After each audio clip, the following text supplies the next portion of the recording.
Salut, bienvenue dans Face à Pierrot. Et la première question de cette semaine, et il y en a beaucoup, elle est de Jackie Boy. Bonjour Pierre, Diallo qui quitte Strasbourg pour l'Arabie Saoudite pour 5 millions annuels, aurait-il pu espérer autant en Angleterre? Comprenez-vous ce choix bizarre? Alors, il faut savoir que il n'y avait aucune offre émanant d'Angleterre pour Diallo.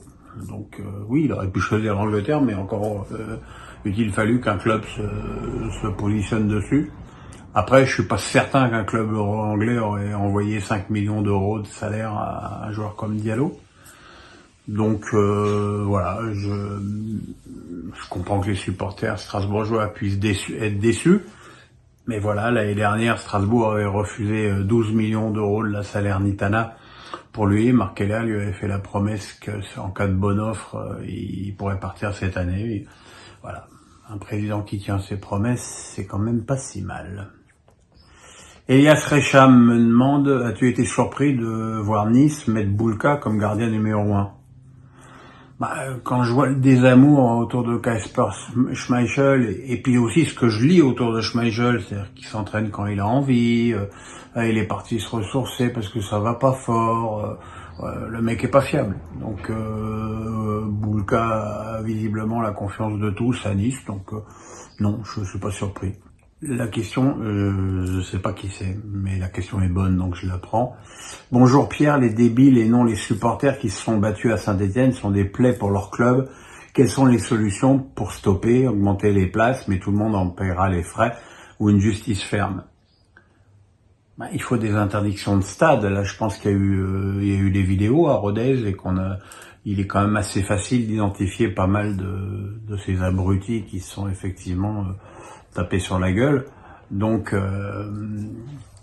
il doit y avoir moyen de légiférer à ce niveau-là. Évidemment, augmenter le prix des places, comme ça a été fait en Angleterre de façon énorme, c'est une solution, mais c'est pas une bonne solution.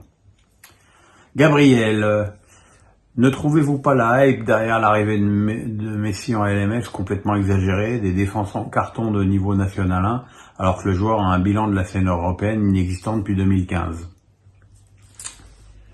Bon week-end à vous depuis le Québec.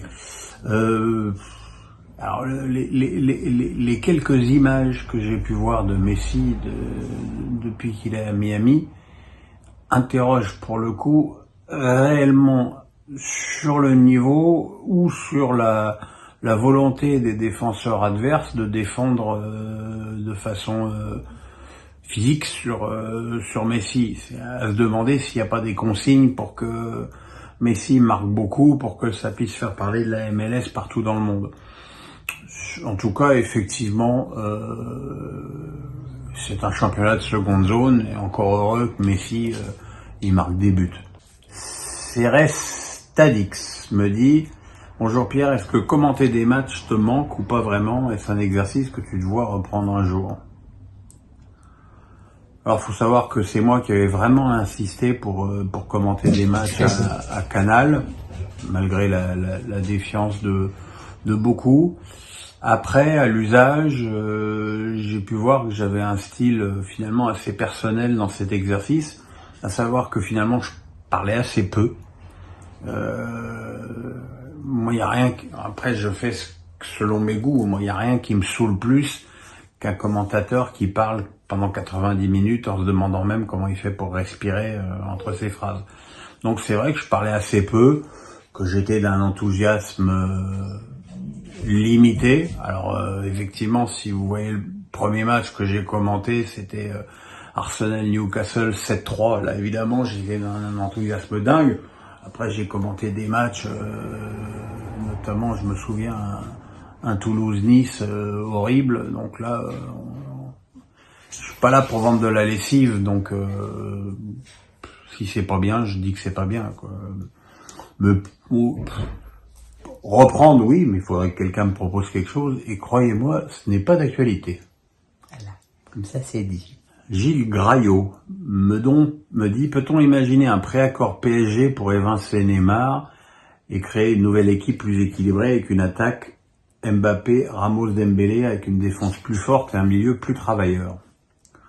Alors je sais que c'est la tendance, que le fait que Neymar parte a joué pour beaucoup dans l'envie d'Mbappé de prolonger au PSG. J'arrive pas à y croire. J'arrive pas à y croire parce que la relation des deux joueurs sur le terrain, parce qu'après tout, qu'ils aient pas la même vie en dehors, on s'en fout complètement. Mais leur relation sur le terrain, elle était magique. Neymar a fait marquer énormément de buts à Mbappé, et Mbappé est trop intelligent pour ignorer ça. Donc j'ai du mal à y croire, et je mettrais plutôt ça sur une sorte d'hallucination collective, et aussi une tentative un peu plus générale de déstabiliser Mbappé sur le thème c'est le grand Satan, le grand manipulateur. Il faut pas déconner non plus, quoi. Donc un PSG sans Neymar, bon, pourquoi pas, mais qui va donner les ballons aux attaquants? Ça, c'est la vraie question. Elias Recham à nouveau. Serais-tu favorable à un mercato allant du 1er juin au 31 juillet pour que les clubs commencent la saison avec un effectif déjà verrouillé et plus de sérénité? Alors ça, c'est une question un peu franco-française où je suis sûr qu'il y a des tas de pays où les gens ne seraient pas d'accord. Et puis surtout, fermer le mercato plutôt que les autres, c'est s'exposer à perdre des joueurs, notamment en Arabie Saoudite, puisqu'on sait que l'Arabie Saoudite, le mercato se termine 3 semaines après les mercatos européens. Donc voilà, quoi, c'est bien gentil de légiférer, mais il faut que tout le monde, surtout, soit sur le même pied d'égalité. Valentin Jackson, le climatiseur. Vache. Que penses-tu des Madrilènes qui sont en train de chialer sur Mbappé? Est-ce que pour toi cette histoire c'est juste un gros coup de bluff de la part des deux clans? Alors un coup de bluff, je ne sais pas. Alors si franchement c'est du bluff du côté de l'Espagne avec des unes sur Mbappé tous les jours depuis quasiment 3 ans, l'émission phare de la télé, la Chinguirito, un truc comme ça, qui arrête pas d'en parler, de faire des tic-tac et des machins comme ça, qui sont à la reprise de l'entraînement du PSG quand Mbappé est dans le loft. Si tout ça c'est du bluff, c'est quand même vachement bien foutu. Oui, je disais, oui, je pense que les Madrilènes ont pas bien joué le coup, parce que lorsque Mbappé a été évincé de la tournée au Japon, c'est là qu'il fallait envoyer une offre. Après, si tu veux avoir un joueur de cette dimension absolument gratos, c'est un peu se foutre de la gueule du monde. D'ailleurs, le PSG... Tu te tais. Le PSG va...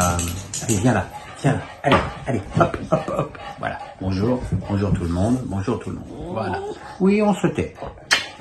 Oui, mais on se tait. Donc le truc, c'est que ou c'est par radinerie, ou c'est parce qu'ils n'ont pas les moyens. Mais voilà. Alors on sait que la clause d'Haaland est à 150 millions. À la fin de la saison prochaine, on va voir s'ils vont envoyer les 150 patates sans sourciller sur Haaland. Voilà. Je peux continuer à parler aux gens, ça te pose pas de problème, hein?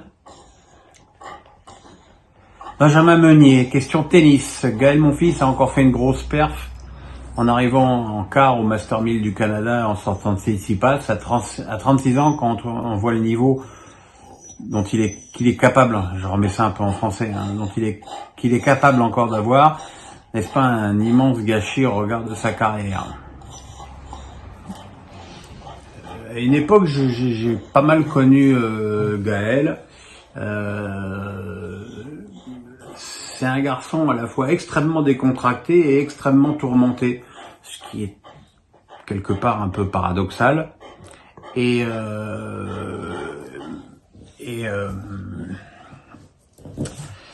voilà, quoi. Et c'est, je pense que psychologiquement, il est passé à côté de très belles années, parce que voilà, il n'arrivait pas à se concentrer sur le tennis.